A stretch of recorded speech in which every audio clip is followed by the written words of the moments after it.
Shalom, selamat pagi saudara yang dikasihi Tuhan.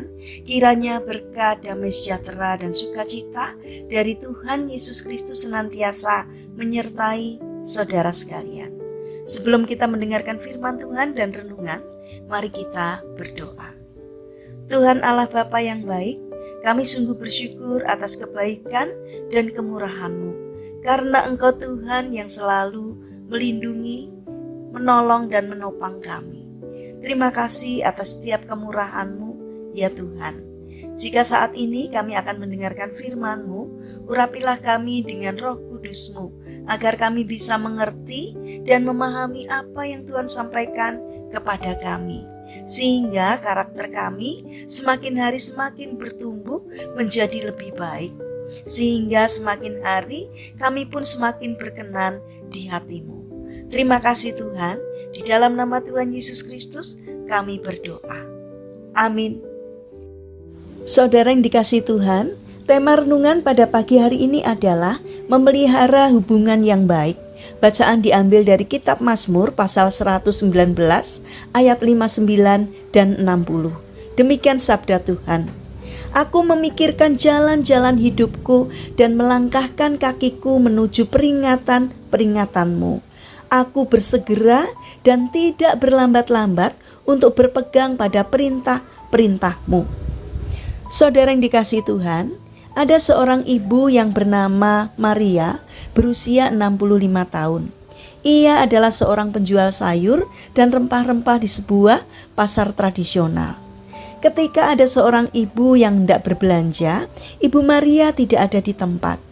Ibu Maria sedang berdoa di gereja seberang pasar ini, kata seorang penjual buah di samping tempat berjualan Ibu Maria. Tidak lama kemudian Ibu Maria datang sambil tersenyum dan menyapa. Maaf, saya baru saja sembahyang. Kalau tidak sembahyang, rasanya tidak plong, karena saya sudah janji pada Tuhan. Sesibuk apapun saya berusaha menyempatkan diri untuk sembahyang.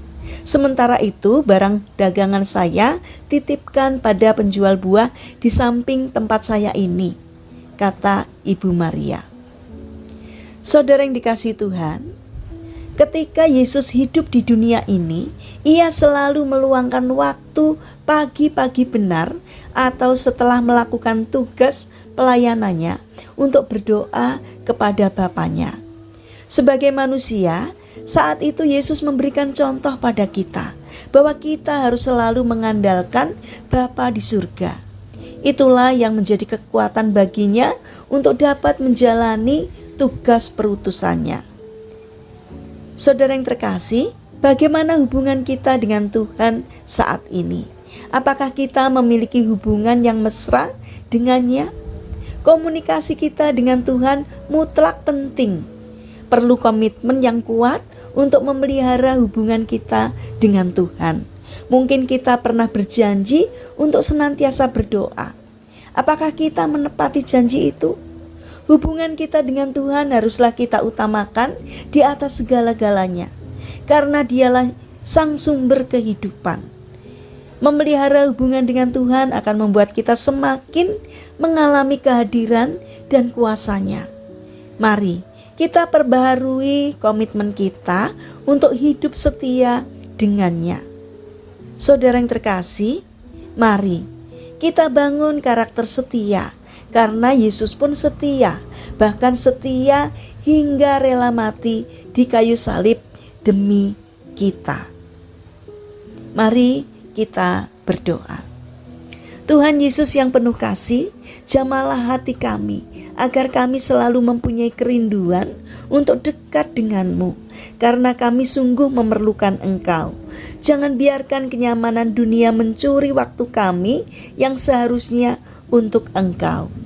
Kami berdoa untuk mereka yang mengalami sakit, kiranya Tuhan yang menjamah dan menyembuhkannya. Untuk mereka yang frustasi, yang hilang semangat, kiranya Tuhan menolong agar mereka bangkit dan bersemangat kembali. Untuk yang berduka cita, kiranya Tuhan pulihkan, Tuhan hiburkan, Tuhan kuatkan.